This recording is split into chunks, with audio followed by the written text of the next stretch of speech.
Numerical integration is used when we want to approximate an area between a curve and the x-axis, when either the integration is really hard or impossible,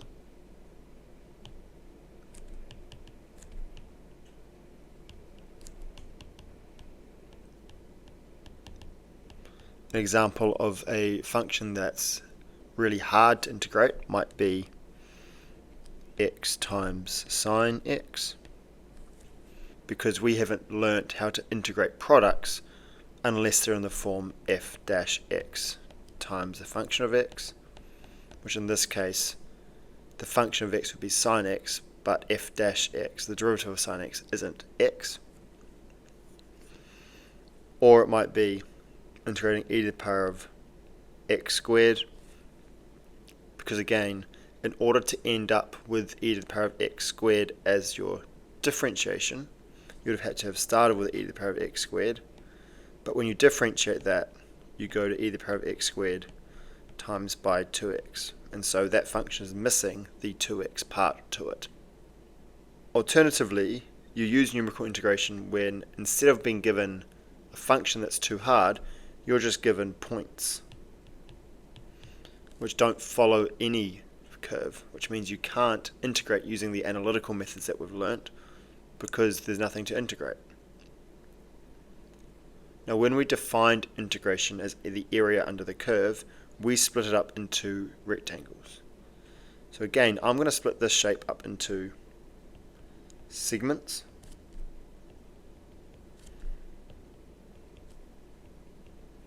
And when we split up into rectangles, we went all the way up to the function and then across. And then we repeated this. We went up to the function for the second one and across. Then up to the function for the third one, then across. Up to the function for the fourth one, then across. Fifth one, and then across. And we sort of said that, well, that's not a great approximation because there's lots of gaps, but if we made the step in x, which is the width of these rectangles, smaller, then maybe we'd get a better approximation. Now with numerical integration, we're trying to make a compromise between how accurate we want to be and time. If we make the rectangle intervals a lot smaller, it will be more accurate, but we're going to have to do a lot more work. And so we're going to look at two different methods to work out the area under this curve, which will give us maybe a slightly more accurate representation without having to minimize the width of our rectangles. The first one, we're going to start by drawing the same lines at these intervals, but I'm not going to connect them with a rectangle.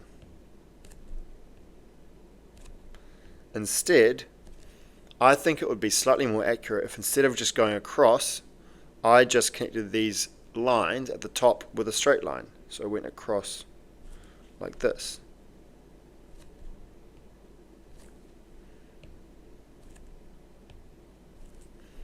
Now, yes, it's not going to be perfectly accurate. There's still some underestimation, overestimation going on of the area, but it's a lot more accurate than here, and we haven't had to change the size of our rectangles, which means that we're still going to be doing not that much work.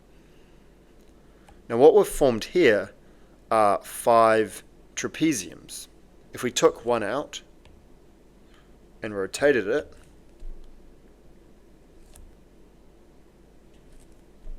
we have what a trapezium looks like, which has a height, a short side, and a long side which are parallel. Because we have trapeziums, we get what is called the trapezium rule.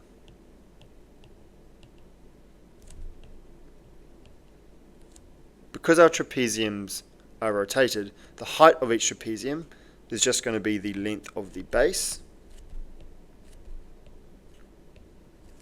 and that length has to be the same each time, and the length of the two parallel sides are just going to be the y values. Now, just like when we do time questions where we start at time equals 0, we're going to start with the y value at 0. So we're going to consider this to be y0. Then this one would be y1, y2, y3, y4, and y5.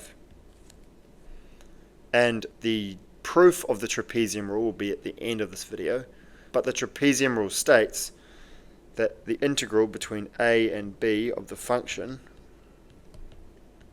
is approximately equal to, so we've got curvy equal to signs, half times h times by the first y value plus the last y value plus 2 times all of the ones in between,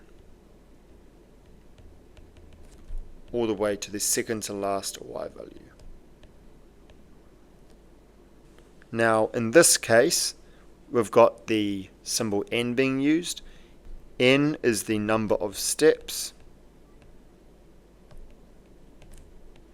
which in this question is the same as the number of trapeziums.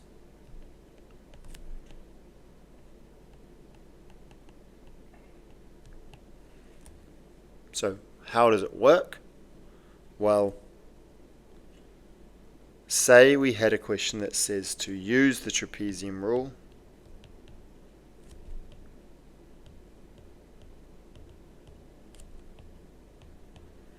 with 8 steps to approximate. It'll always say approximate because it's never going to be quite accurate. The integral between 1 and 3 of 1 over 2x plus 3 dx to 3 dp. Now when it says 3 dp, that means that all your calculations should be to 4.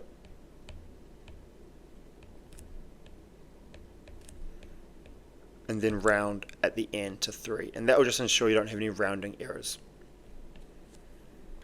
So, to do this we first need to find our h value. Well, the rule for the h value is it's going to be the biggest number minus the smallest number divided by the total number of steps. So in our case, it's going to be 3 minus 1 divided by 8 is 0.25.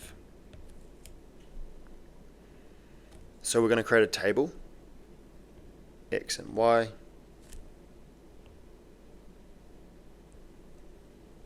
where we're starting at 1 and we're going up by 0.25 each time.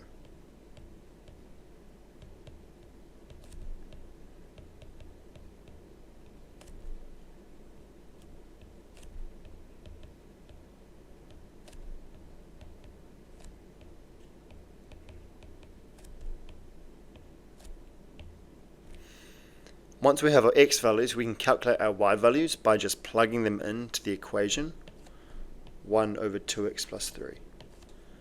Now you can do this by either manually doing it each time, or you can use the table function in your calculator, setting the start value at 1, the end value at 3, and the step value to be 0.25. If you do that, you're going to get these values here, and I've rounded them all to 4 decimal places.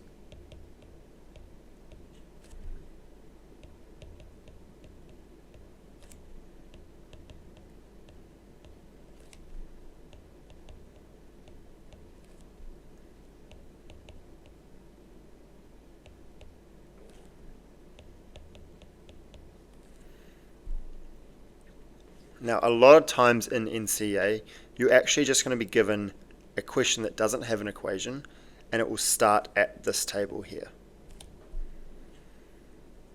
Then I'm going to label just below each one, starting at 0, so that when I use my formula, I'm not going to make any silly mistakes about starting at the wrong value. Then I'm just going to plug these into my formula. So the formula is the integral between 1 and 3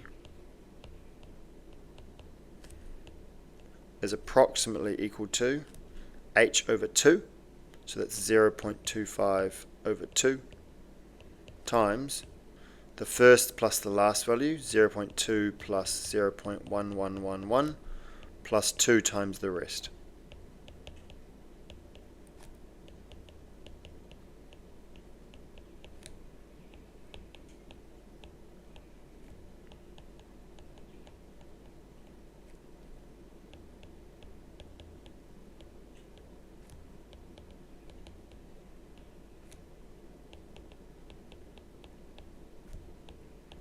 Before I do anything in the calculator, I'm just going to make sure that I haven't accidentally doubled anything up here. So I'm going to count. I should have numbers 0 to number 8. So I've got 0, 1, 2, 3, 4, 5, 6, 7, 8. So I've got 9 values in there, which is 0 to 8. That is what I expect. So now I'm going to put that into my calculator.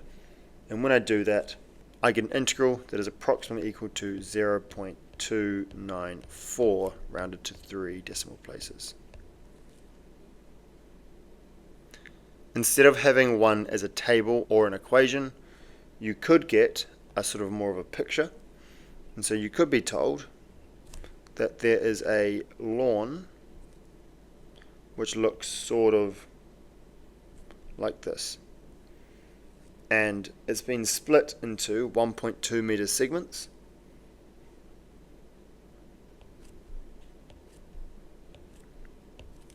Each of these are 1.2.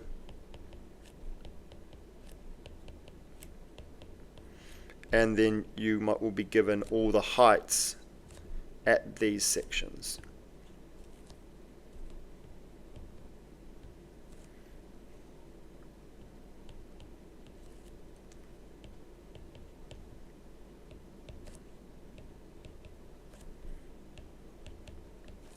And you're asked to calculate the area of the lawn. Well, I'm going to start by labeling the very first one at 0, and then 1, 2, 3, 4, 5. H is just the change in our x value, so in this case h will be 1.2.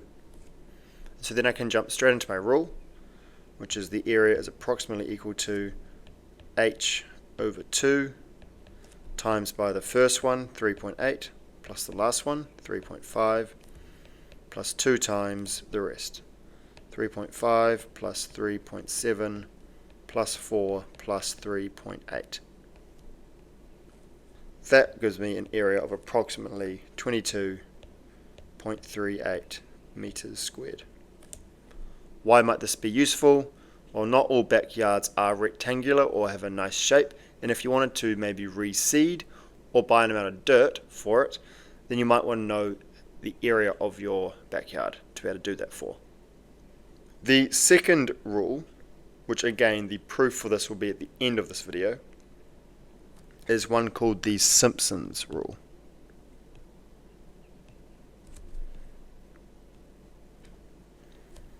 In the Simpson's rule, we are again going to have some sort of function,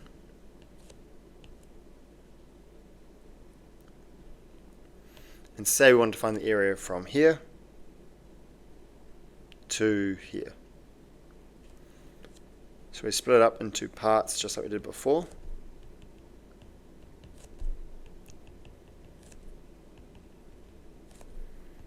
And last time we used straight lines between these highest points, but actually this is a curve. So the Simpson's rule says instead of using a straight line, let's use a curved line. And the first curved line that you learnt an equation to was a parabola.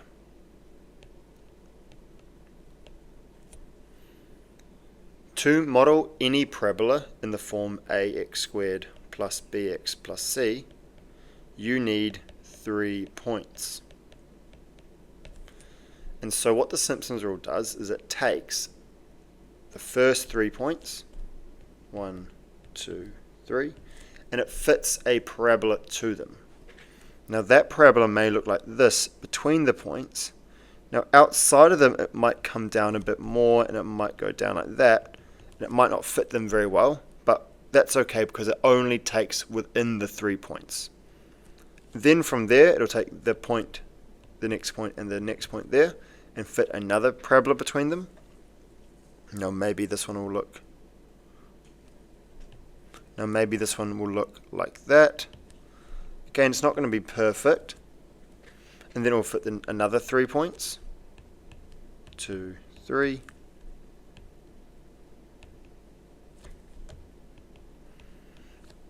And so the Simpson's rule only takes the value of the parabolas in between the points, and it completely ignores the outside ones.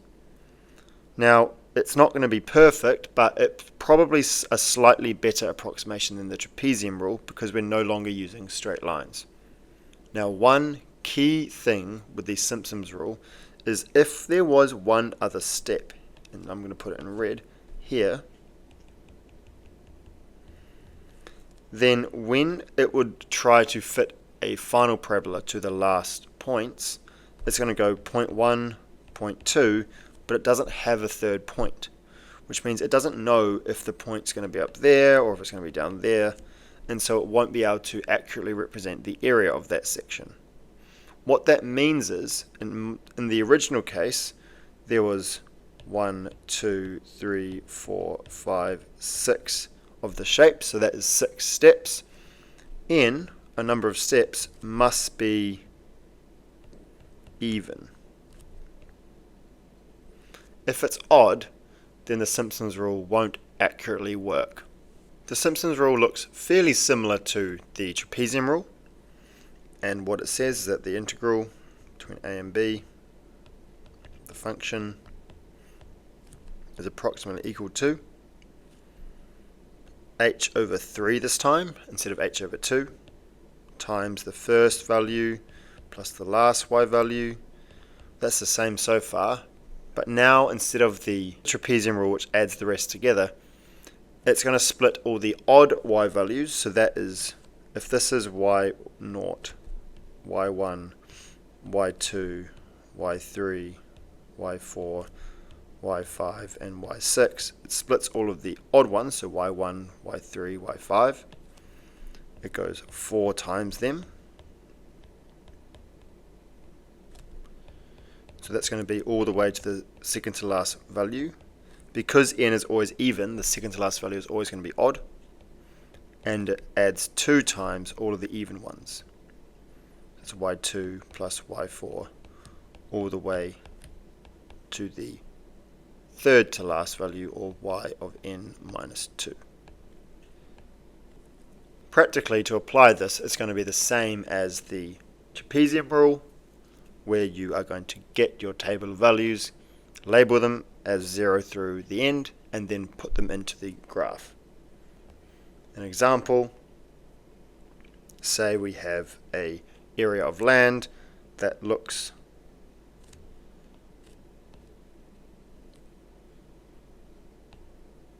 like that,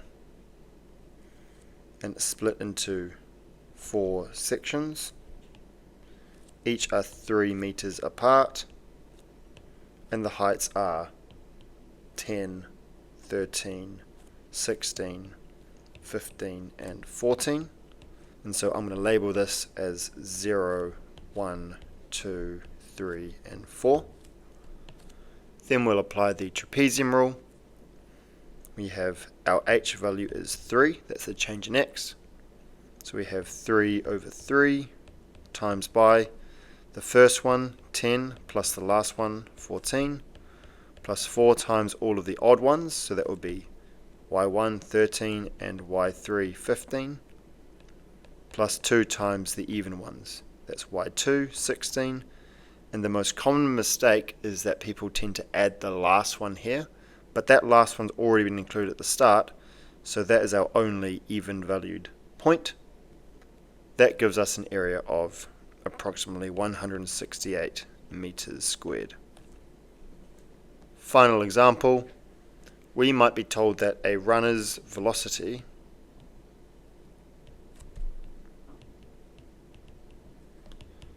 is measured in 10-second intervals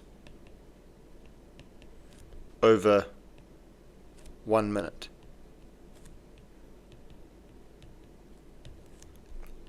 calculate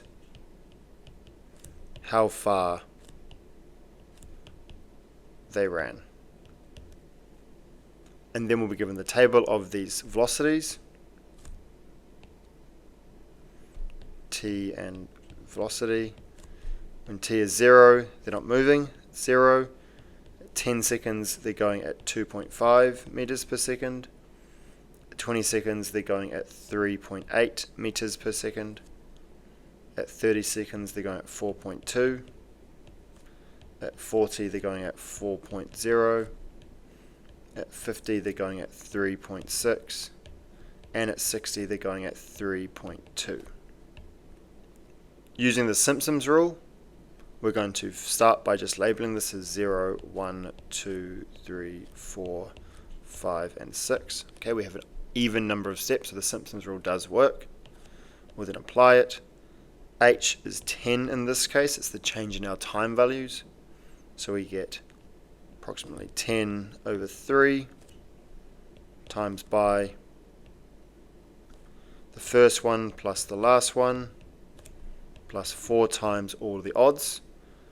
That's 2.5 plus 4.2 plus 3.6 plus 2 times the evens. 3.8, 4, and that's it, because the last even is already included at the start. This gives a total distance of approximately 200 meters. Out of curiosity, if we use the trapezium rule, we would get, now it's h over 2 times the first one plus the last one plus 2 times the rest.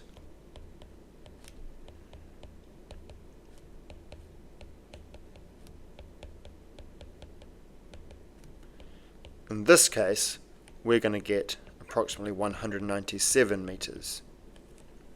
Now, of course, both of these ones can give different answers because one is fitting a parabola and one is fitting straight lines.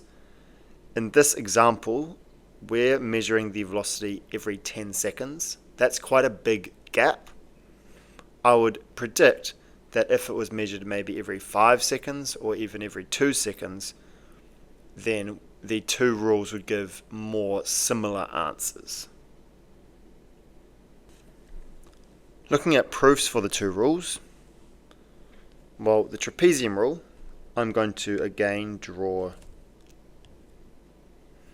a made-up equation, and I'm going to put a bunch of different steps in. So we have, maybe there's our first one, next one,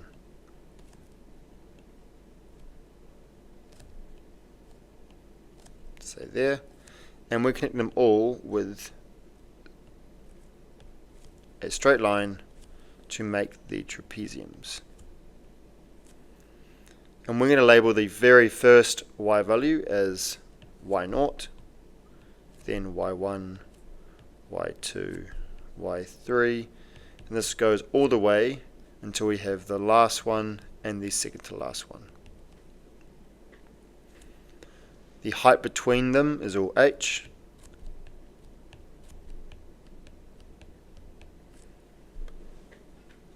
The rule to find the area of a trapezium, you've come across it before.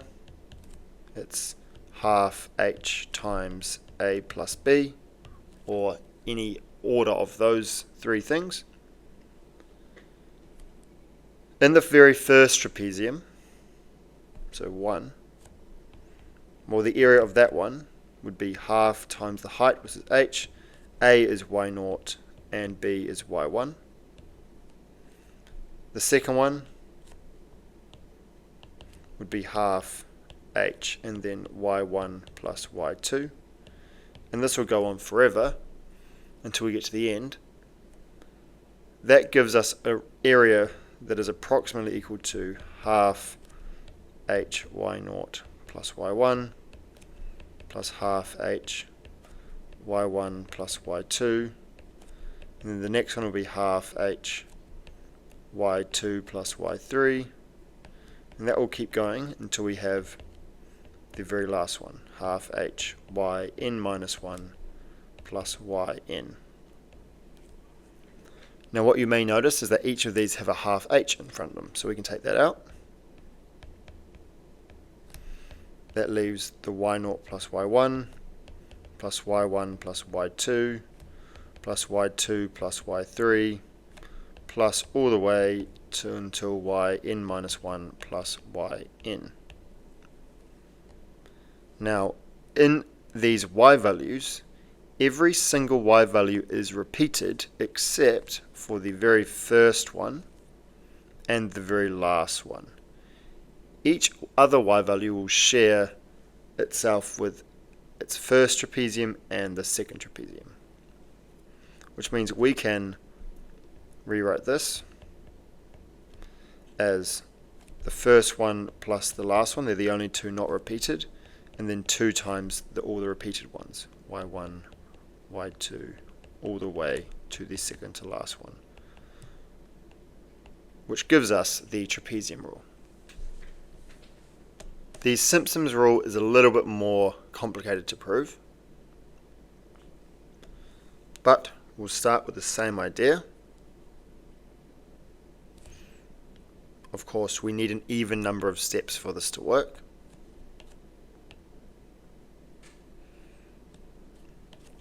So we start there,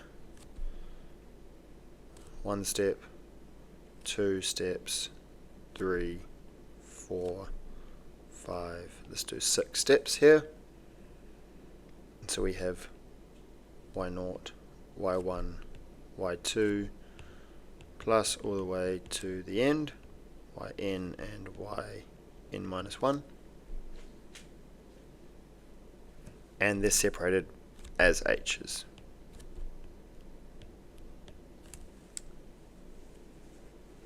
And then the Simpson's rule takes the first 3 points and puts a parabola between them. Now, I'm only going to look at the first parabola.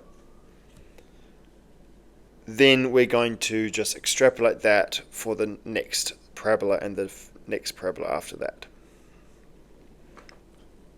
Now, if these are y0, y1 and y2, I can call it x0, x1 and x2. And currently that has 3 y values and 3 x values. In order to simplify this, I'm going to just take that very first section and move it so the middle x value is right at the origin. So we end up with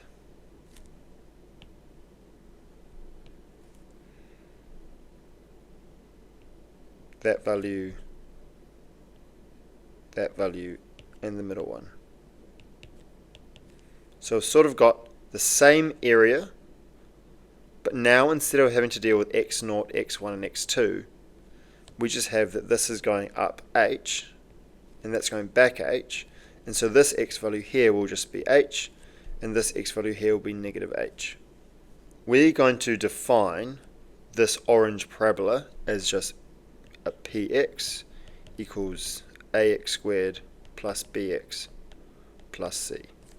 Now, a reminder that this parabola is the orange parabola that's been fitted to these 3 points, not the blue curve. And to find the area of this parabola, we're just going to integrate between the lower limit negative h and the upper limit h.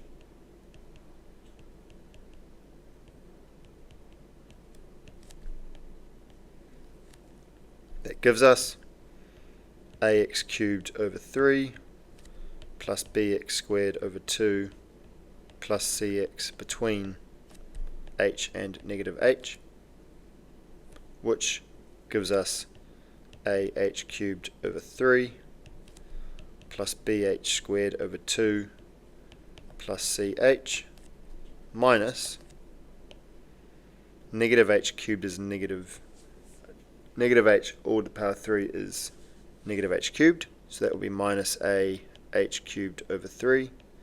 Negative h all squared is just positive, so plus b h squared over 2, and then minus ch, which that one and that one will cancel, but everything else will give us 2ah cubed over 3 plus 2ch. Now, there is an h common in both, and to make it slightly more simple, I'm actually going to factorize out h over 3. That leaves inside the brackets of 2ah squared plus 6c, because 6c times h over 3 will give us 2ch. And there's not much more we can do there, and so instead I'm going to try and find those y values, that y0, that y1 and y2 that we had earlier. Well, I know my x values are going to be negative h, 0 and h, so the quadratic at negative h is equal to ah squared minus bh plus c. The quadratic at 0 is just going to be c, and the quadratic at h will be ah squared plus bh plus c. Now, the first y value, which as a reminder was y0, and the second y value are very, very similar. In fact, if we were to add them together, those middle terms with the b's would cancel, and we'll be left with 2ah squared plus 2c, which is very, very similar to what we had here. In fact, that could be rewritten as h over 3 times 2ah squared plus 2c plus 4c, which means that we could take this here, which is exactly the same as that, and substitute it in. We get h over 3 times the first y value plus the, not the next one, but the one after, plus 4c, but c is also the same as the middle y value of p at 0. If we now translate this back into our original coordinate system, so the x0, x1 and x2 coordinate system, we then get h over 3 at p negative h, which is y0, plus y2 ph plus 4 times the middle term, y1.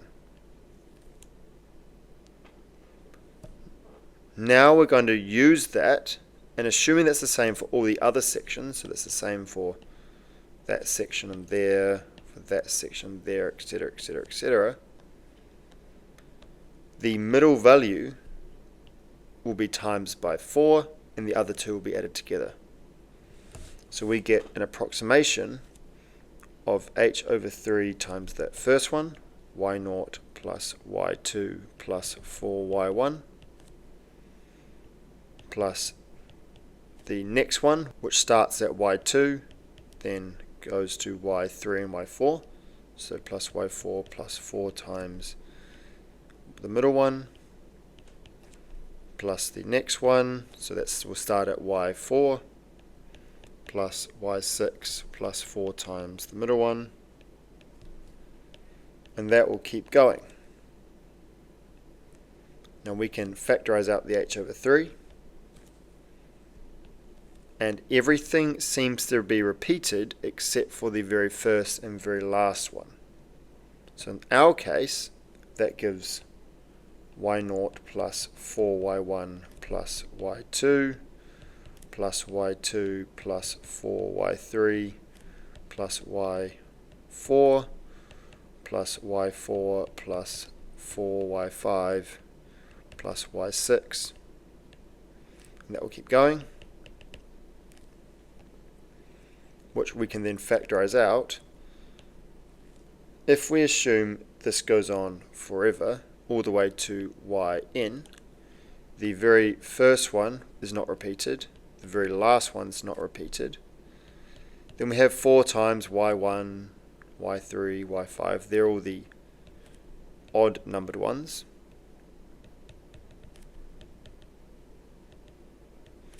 and everything else is doubled. That's all the even numbered ones. y2, y4, all the way to the third to last value. And we have the Simpson's rule. Now, of course, both of these derivations are not required for level 3. You'll only be expected to apply the rule. But if you are interested in sort of the more complicated proofs, then I hope that you followed that one along.